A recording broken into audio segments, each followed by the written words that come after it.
আজকে বানাবো থোড়ের ভর্তা রেসিপি। প্রথমে থোড়কে নুন আর হলুদ দিয়ে সেদ্ধ করে জল ঝরিয়ে নিয়েছি। এবার এটাকে দুটো লঙ্কার সঙ্গে পেস্ট করে নেব।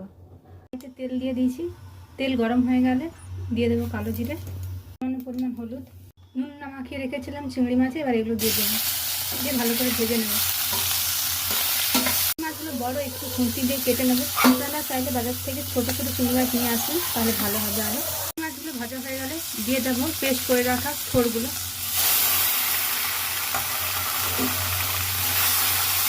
এবার ভালো করে ভেজে নেব। জলটা মারবো, ভালো করে ভেজে ভেজে নাড়তে থাকবো যাতে না কড়াই লেগে যায়। কিছুটা ভাজার পরে এর মধ্যে দিয়ে দেবো সামান্য পরিমাণ নারকেল কোড়া। আপনারা চাইলে সরষে বাটাও দিতে পারেন। অনেকটা ভাজা হয়ে গেছে, জলটা প্রায় শুকিয়ে এসছে।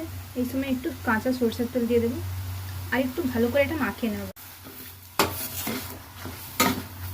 এবার গ্যাসটা বন্ধ করে দেবো। এটা এখন একদম রেডি।